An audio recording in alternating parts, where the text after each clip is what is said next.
नमस्कार दोस्तों, आप सभी का मेरे चैनल में स्वागत है। आज से हम कक्षा 9 की मैथ शुरू करने वाले हैं। तो मैं आप लोगों से शुरू करने से पहले कुछ बात करना चाहता हूं कि इसमें हमको करना क्या-क्या है। तो मैथ शुरू करूं उससे पहले ही मेरा सभी स्टूडेंट से कुछ निवेदन है कि जो भी मेरे साथ जुड़े हैं वो एक कॉपी ज़रूर अपने पास रखें, ताकि जब मैं आप लोगों को मैथ पढ़ाऊँ तो आप लोग अच्छे से उस पे नोट डाउन कर सकें। नंबर दूसरी बात है कि जब आप लोग पढ़ें तो एकांत में रहें, बिल्कुल क्लासरूम की तरह रहें और एक जगह बैठ कर के बहुत ही ध्यानपूर्वक मेरा वीडियो देखें और उसके बाद पढ़ने की कोशिश करें। और आपको मैं बता रहा हूँ कि आपको जो मैथ है ना, बहुत ही सरल भाषा में आपको समझ में आएगी, जिसमें आपको एक भी समस्या नहीं होगी, जिससे आपको कमज़ोर से कमज़ोर स्टूडेंट को भी बड़े आसानी से कठिन प्रश्न समझ में आ जाएंगे। इस बात की आप चिंता बिल्कुल मत करिएगा कि मैथ से डरने की ज़रूरत है, बिल्कुल ज़रूरत नहीं, ठीक है। और मैं आप लोगों को ये बता दे रहा हूँ कि मैं किस बुक से पढ़ाने वाला हूँ। तो आपको मैं राजीव प्रकाशन की जो बुक्स आती है उससे अध्ययन करेंगे, लेकिन साथ ही साथ कुछ बहुत सारे पॉइंट्स होते हैं जो एक बुक में नहीं होते, कई सारे बुकों को मिलाना पड़ता है। इसलिए आपको जो दूसरे फैक्ट्स हैं उनके बारे में भी हम अध्ययन करेंगे, ठीक है। तो जो मैथ है वास्तव में क्या 9th के लिए ही उपयोगी है, तो मैं आप लोगों को बता दूं कि जो हम लोग 9th का पहला चैप्टर से ही शुरू करेंगे उसका नाम है संख्या पद्धति है।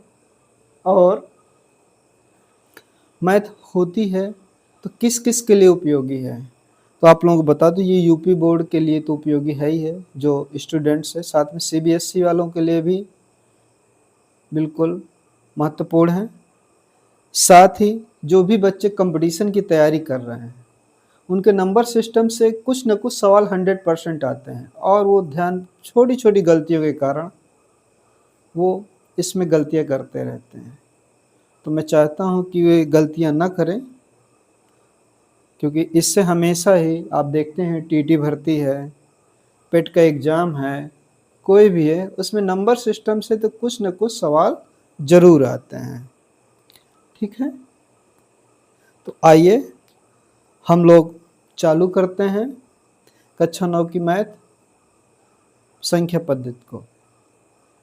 ओके, तो इसका पहला ही चैप्टर है संख्या पद्धति।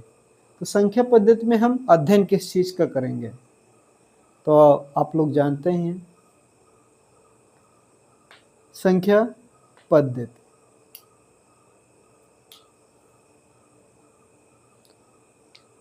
तो देखिए संख्या पद्धति दो शब्दों से मिलकर के बना हुआ है, एक है संख्या है और दूसरी है पद्धति है। तो संख्या पद्धति में हम क्या करते हैं, संख्याओं का अध्ययन करते हैं। तो आइए देखते हैं इसमें हम कौन कौन सी संख्याओं का अध्ययन करेंगे। ओके, चलिए तो फिर हम शुरू करते हैं। तो सबसे पहले हमारी आती है नेचुरल नंबर, प्राकृतिक संख्याएं। देखिए जब आप छोटे ही होते हैं, आपने बहुत ही शुरुआत में आपके टीचर ने बताया होगा, जब आप लिखना चालू करते हैं तो आप लोग गिनती पढ़ते हैं ना, आप देखे होंगे, पढ़े होंगे, 1 है, 2 है, 3 है, 4 है, 5 है, dot dot dot dot dot. आप लोगों की शुरुआत ऐसे ही होती है, छोटे से बच्चे से लेकर, तो आप लोग इनसे परिचित ही हैं। इन्हीं गिनतियों को क्या कहते हैं, प्राकृतिक संख्याएं कहते हैं। ये सारी संख्याएं चूंकि प्लस में है, आप देख रहे हैं, इसलिए इनको धन पूर्ण संख्याएं कहते हैं। पूर्ण संख्याएं क्या हैं, इसका पूर्ण संख्याएं इसलिए कहते हैं क्योंकि इनमें दशमलव नहीं होंगे, भिन्न के रूप में नहीं होंगे, पूरी तरह से पूर्ण है, इसलिए ये पूर्ण संख्या है। तो इनसे हम करते क्या है, धन पूर्ण संख्याओं का यूज क्या है, तो आप बताएंगे कि इनसे हम गणना की क्रिया करते हैं। आप देखेंगे कि गणना की क्रिया मैथ का, गणित का पूरा आधार है, क्योंकि गणित का अर्थ ही है गणना करना। तो बिना संख्याओं के तो हम गणना कर भी नहीं सकते हैं। तो चलते हैं, आगे अध्ययन करेंगे। तो सबसे पहला है आपका प्राकृतिक संख्या। तो क्या प्राकृतिक संख्या है? तो आप बताएंगे 1, 2, 3, 4, 5 dot dot dot dot dot अनंत तक, ये प्राकृतिक संख्याएं हैं। समझ में आया संख्याएं क्या है? प्राकृतिक संख्याएं तो आप बताएंगे कि 1, 2, 3, 4, 5, 6, 7, 7 डॉट डॉट डॉट अनंत तक, ये सब क्या है? प्राकृतिक संख्याएं। अर्थात जो हमारी गिनती की संख्याएं हैं वही प्राकृतिक संख्याएं हैं। बिल्कुल आसान सा, ये आपने 1 में भी पढ़ा है, 5 में पढ़ा, शुरुआत से ही पढ़े हैं, वही संख्याओं को प्राकृतिक संख्याएं कहते हैं। ठीक है, कोई समस्या है इसमें? नहीं है? तो फिर आगे बढ़ते हैं। हाँ, अब इसी में हमको ध्यान देने वाली बात है कि सबसे छोटी प्राकृतिक संख्या क्या है। क्या पूछ रहे हैं हम कह रहे हैं कि सबसे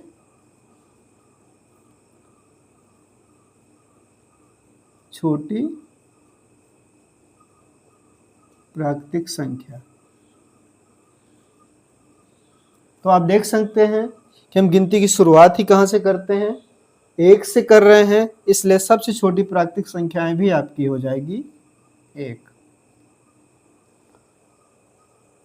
और कोई भी प्राकृतिक संख्या हो, आपकी 100 हो, 200 हो, 1000 हो, लाखों में, करोड़ों में, मान लीजिए कोई भी प्राकृतिक संख्या आपकी n है, ऐसे हम लिख रहे हैं कि प्राकृतिक संख्या n है, इसका मान कुछ भी हो सकता है। तो अगली प्राकृतिक संख्या आपको ढूंढना है, तो आपको ये पता है, तो इसके जो अगली प्राकृतिक संख्या हो जाएगी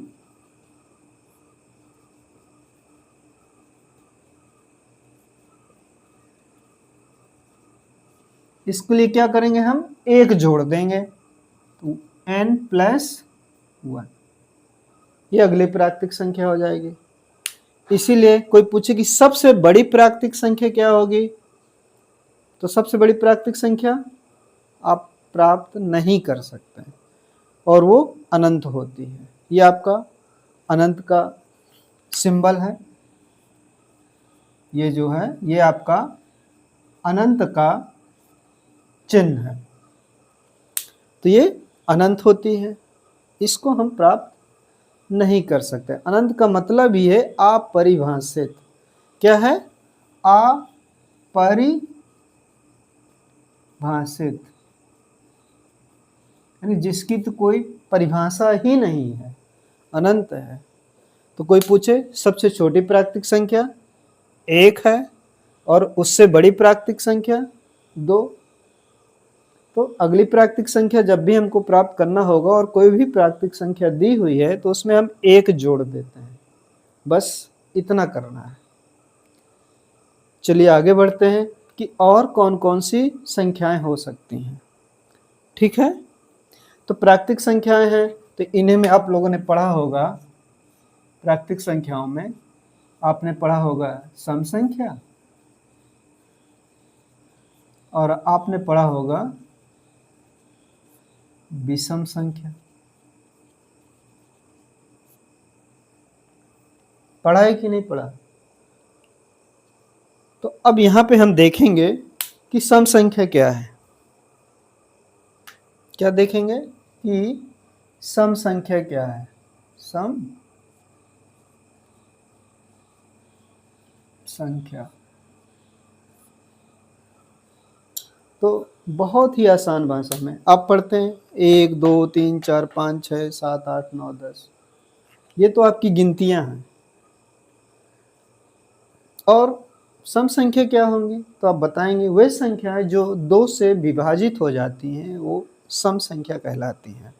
जैसे आप 1 है, 1 में 2 का भाग देंगे, पूरी तरह से विभाजित नहीं होगी, तो ये आपकी है सम संख्याओं में। 2 है, 4 है, 6 है, 8 है, 10 है, 12 है, dot dot dot dot dot करके ये भी अनंत तक चले जाएंगे। तो कौन सी हो गई? वे संख्याएं जो 2 से पूर्णतया विभाजित हो जाती हैं सम संख्याएं कहलाती हैं। ठीक है, कोई दिक्कत? जैसे आप देखेंगे 2 है, 2 में 2 का भाग दीजिए, 1 आ जाएगा, विभाजित हो गए, एक भी आपको शेषफल नहीं मिलेगा। कोई भी संख्या 8 ले लीजिए, इसमें 2 का भाग दीजिए, 2 चौको 8, इस तरह। तो ये संख्याएं जो 2 से विभाजित हो जाती हैं सम संख्याएं कहलाती हैं। कोई समस्या इसमें? कभी भी आए कि सम संख्या क्या है? वह संख्याएं जो 2 से विभाजित होंगी सम संख्याएं कहलाएंगे। ये इनके एग्जाम्पल हैं। अब इसमें भी पूछ सकता है कि सबसे छोटी सम संख्या क्या है, तो आप बताएंगे कि सबसे छोटी सम संख्या 2 है, और सबसे बड़ी सम संख्या क्या है वो आप ज्ञात नहीं कर सकते हैं, आप इसको बोल देंगे अनंत। ठीक है, ये बहुत ही इम्पोर्टेंट है क्योंकि मैंने देखा है कि ये राजीव प्रकाशन की बुक में नहीं दिया हुआ है, इसलिए इसका ध्यान देना है। इसके अलावा आपका जो अगला आएगा वो आएगा विषम संख्या। विषम संख्या, संख्याएं कर लीजिए। तो विषम संख्याएं क्या है? तो सम संख्या क्या थी? जो 2 से विभाजित हो जाती थी वो सम संख्या है। तो वे संख्याएं जो 2 से विभाजित नहीं होती, इनमें थोड़ा सा और जोड़िएगा ध्यान करके कि वे प्राकृतिक संख्याएं जो 2 से विभाजित नहीं होती हैं वो विषम संख्याएं हैं। अब विषम संख्याओं के एग्जाम्पल में आप देखेंगे, जैसे आपका 1 है, 3 है, 5 है, 7 है, 9 है, और इसी तरह करते करते अनंत तक ले जा सकते हैं। ठीक है ना? तो ये संख्याएं आपकी 2 से पूर्णतः विभाजित नहीं होंगी। जब भी 2 से विभाजित करेंगे कुछ न कुछ शेषफल जरूर आएगा। फॉर एग्जाम्पल जैसे आपका 7 है, इसमें 2 का भाग देंगे तो पूरी तरह से नहीं जाएगा। ऐसे देख लीजिए, 2 है तो 2 तिहाई 6, ये आपका एक शेष फल बच जाएगा, तो शेष नहीं बचना चाहिए। इसी तरह आप जैसे 11 ले लीजिए, 2 से विभाजित करेंगे कितना आएगा? 2 पंचे 10, और यहाँ पे 1 शेष आ ही गया, आ गया ना? तो वे संख्याएं जो 2 से विभाजित नहीं होती हैं आपकी होती हैं विषम संख्याएं कहलाती हैं। अब इसमें भी एक सबसे बड़ी बात होती है, जो स्मॉलेस्ट और नंबर कौन सी हो सकती है? तो आप बताएंगे जो सबसे छोटी विषम संख्या है और नंबर है वो 1 है, और सबसे बड़ी ये भी आपकी अनंत है, इसको भी आप ज्ञात नहीं कर सकते हैं। इतना समझ में आ गया? इन्हीं में कुछ और आगे बढ़ते हैं। फॉर एग्जाम्पल सम हो गया, विषम संख्या हो गया, एक होती है आपकी अभाज्य संख्याएं।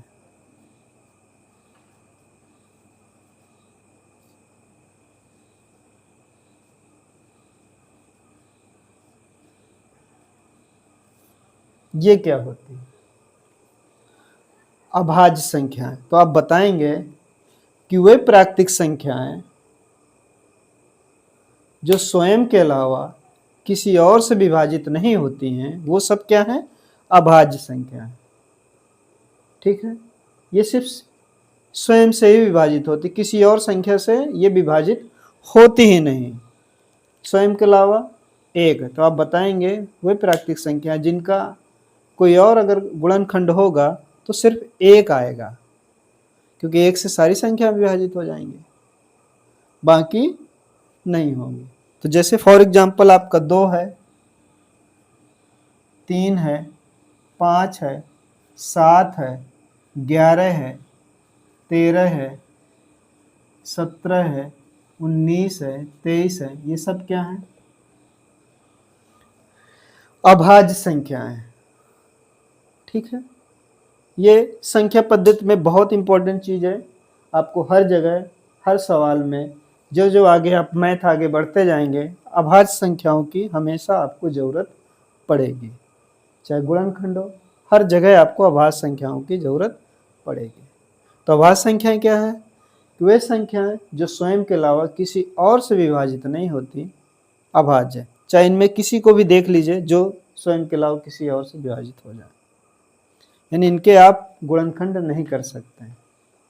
इन सब का एक ही उभयनिष्ठ गुणनखंड होगा, वो होगा 1। चाहे 2 ले लीजिए, देखेंगे 2 के गुणनखंड करेंगे तो 2 और 1 आएगा। 7 ले लीजिए, 7 के गुणनखंड करेंगे तो 7 और 1 आएगा। 13 करेंगे, इसके भी 13 और 1 आएगा। तो देखेंगे इन सब में क्या उभयनिष्ठ है? उभयनिष्ठ मतलब जो सभी में है, इसमें भी 1 है, इसमें भी 1 है, इसमें भी 1 है। तो इनका उभयनिष्ठ गुणनखंड क्या होता है? 1 होता है। जैसे लिखेंगे तो लिखेंगे उभयनिष्ठ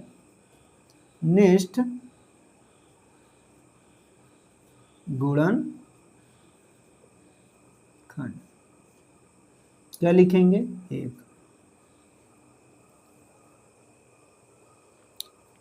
तो क्या इनको आपको नोट करने की भी जरूरत? ज़्यादातर आपकी बुक्स में लिखा होगा, चाहे तो आप स्क्रीनशॉट ले सकते हैं, ले लीजिए।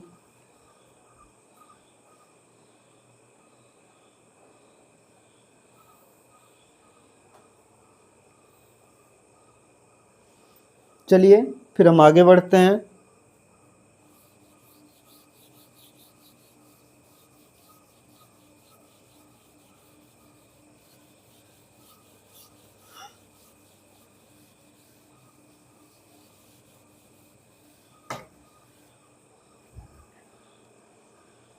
इसी में प्राकृतिक संख्याओं का एक और रूप होता है, वो होती है आपकी, देखिए एक टर्म्स आएगा सह अभाज्य संख्याएं।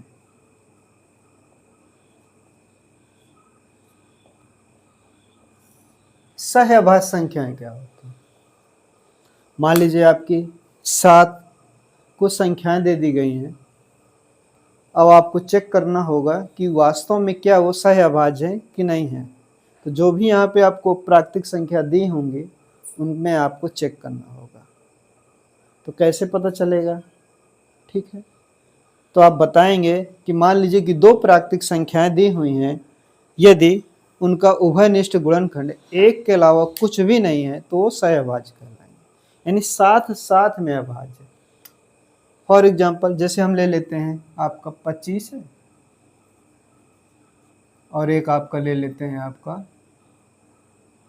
24 ही ले लेते हैं। चलिए ये ले लिया। अब क्या आप चेक करेंगे कि क्या ये दोनों संख्याएं सहअभाज्य हैं कि नहीं। फॉर एग्जाम्पल यहाँ पे देखेंगे 24 है, इसके गुणनखंड करेंगे 2 दूनी 4 दूनी 8 3 24 और ये 25 के गुणनखंड करेंगे तो 5 गुणे 5। तो अब सहअभाज्य का मतलब क्या है कि जब 2 संख्याएं दी हुई हैं और उनके हम अलग अलग गुणनखंड करते हैं, 24 के भी अलग गुणनखंड किए, 25 का भी हमने अलग गुणनखंड किया, और यहाँ पे हम चेक करेंगे कि क्या वास्तव में दोनों के गुणनखंड मैच कर रहे हैं कि नहीं है। देखिए इसमें 2 है और 3 है, लेकिन इसमें 5, और इनमें हम चलिए हम एक एक और कर देते हैं। तो आप बताएंगे कि जब 2 संख्याओं का या दी हुई संख्याओं के उभयनिष्ठ गुणनखंड 1 के अतिरिक्त कुछ ना हो, जैसे 1 इसमें भी है 1 इसमें भी है, यानी उभयनिष्ठ गुणनखंड 1 होता है, तो वो संख्याएं आपकी सहअभाज्य संख्याएं कहलाती हैं। ठीक है, इतना समझ में आ गया। एक बार और इसके उदाहरण देख लेते हैं, बहुत ही आसान सा। जैसे आपका 10 है और 12 ले लीजिए। हाँ, इसमें एक चीज और ध्यान देना, ये साथ में अभाज्य जरूर होती हैं, लेकिन स्वयं अभाज्य संख्याएं जरूरी नहीं कि हों। जैसे 24 है, 24 आप देखेंगे 2 से भी कट रहा है, 3 से भी कट रहा है। 24 किस किस से विभाजित हो रहा है? 24 आपके 2 से भी विभाजित हो रहा है, 3 से भी विभाजित हो रहा है, 6 से भी विभाजित हो रहा है, 8 से भी विभाजित हो रहा है, 12 से भी हो जाएगा। इस तरह 24 को हम देखेंगे स्वयं के अलावा भी कई संख्याओं से विभाजित हो रहा है। तो ये अभाज्य तो नहीं है, लेकिन साथ में सह अभाज्य। जैसे 25 भी 5 से विभाजित हो रहा है, अब खुद से भी हो रहा है। जैसे 25 को हम देखें, 25 5 से विभाजित हो जा रहा है, हो रहा है कि नहीं हो रहा है? और 25 से तो हो ही रहा है। तो ये भी क्या है? ये अभाज्य संख्या नहीं है। तो इसमें हम थोड़ा सा ध्यान देंगे कि सहअभाज्य का मतलब होता है कि दी हुई संख्याओं जो स्वयं में अभाज्य नहीं हो सकते, हो भी सकते हैं, दोनों कंडीशन है, लेकिन वो क्या होगा, वो आपस में उनका कोई भी उभयनिष्ठ गुणनखंड नहीं होगा। जैसे हम दोनों के गुणनखंड किए हैं, जैसे इसी में देख लीजिए, फॉर एग्जांपल आपका 10 है, 10 और 12 ही देख लीजिए। जब 12 के गुणनखंड करेंगे, चलिए 8 ले लेते हैं और 10 ले लेते हैं। जैसे 2 गुणे 2 गुणे 2 है, और 10 के कितना,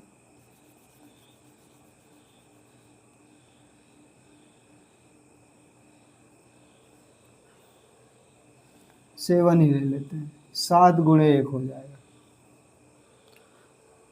तो ये क्या है, साथ में सहअभाज्य संख्या है। ठीक है, इस तरीके से हम करेंगे।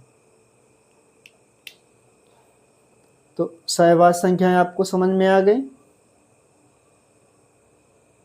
कोई समस्या? चलिए फिर आगे बढ़ते हैं।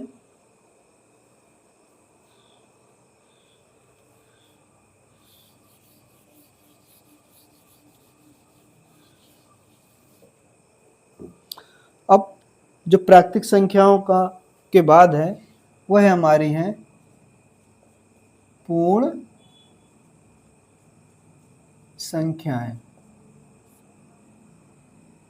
पूर्ण संख्याएं क्या होती हैं? Whole number. तो देखिए, आप प्राकृतिक संख्याएं तो जानते हैं ना, प्राकृतिक संख्याएं, ये प्राकृतिक संख्याएं आपकी 1 है, 2 है, 3 है, 4 है, 5 है, 6 डॉट डॉट डॉट डॉट अनंत। ये जो गिनती है प्राकृतिक संख्या। और यदि प्राकृतिक संख्याओं में हम शून्य को भी शामिल कर लें, तो हमारी क्या हो जाएंगी, वो पूर्ण संख्याएं कहलाती हैं। जैसे अगर कोई पूछे इसी में, तो इसी में आपका शून्य प्लस प्राकृतिक संख्याएं, फॉर एग्जाम्पल शून्य प्लस प्राकृतिक संख्याएं। अब इसमें हम देखेंगे कैसे। जैसे इसी में 0, 1, 2, 3, 4, 5, 6, 7 डॉट डॉट डॉट। तो पूर्ण संख्या क्या हो गई, ये 0 से शुरू हो जाएंगे और ये अनंत तक बढ़ती हुई चली जाएंगी। ये हो जाती हैं पूर्ण संख्या। पूर्ण संख्याओं में भी हम ध्यान देंगे कि इसमें सबसे छोटी पूर्ण संख्या क्या है, 0 है। ठीक है, और सबसे बड़ी पूर्ण संख्या आप ज्ञात नहीं कर सकते, ये भी आपकी अनंत होंगी, यानी अपरिभाषित होंगे। ठीक है, और इसके बाद अगला हमें क्या ध्यान देना है, इसके बाद हमको ध्यान देना है पूर्णांक का। पूर्णांक का मतलब है पूर्ण अंक, 2 शब्दों से मिलकर बना हुआ है, यानी वो संख्या जो पूर्ण रूप से अंक में। अब वो प्लस में भी हो सकती हैं और माइनस में भी हो सकती हैं। ठीक है, तो आप कह सकते हैं कि सभी पूर्ण संख्याएं होंगी, यानी वो सभी पूर्ण संख्याएं जो प्लस में भी हो और माइनस में भी हो, लेकिन पूर्ण हो, वो सब क्या हो, पूर्ण संख्या कहलाती, वो पूर्णांक कहलाता है। तो इसमें क्या क्या हो जाएंगे आप इसमें देखेंगे। जैसे आपका माइनस का 3 है, माइनस का 2 है, माइनस का 1 है, 0 है, 1 है, 2 है, 3 है, 4 है, 5 डॉट डॉट डॉट, ये भी हो जाएगा और ये भी डॉट डॉट डॉट डॉट हो जाएगा। इस तरीके से ये सब सारी संख्याएं क्या है, पूर्णांक है। ठीक है, 0 से इधर वाली आपकी ऋणात्मक पूर्णांक है, ऋणात्मक पूर्णांक है, और इधर वाली धनात्मक पूर्णांक है।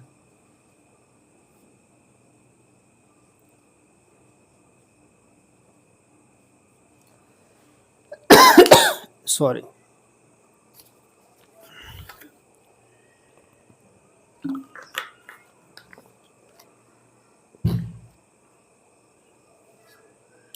Thank you. इतना आप लोगों के समझ में आ गया होगा और अगला हम अगले वीडियो में आप लोगों को समझाएंगे। Thank you.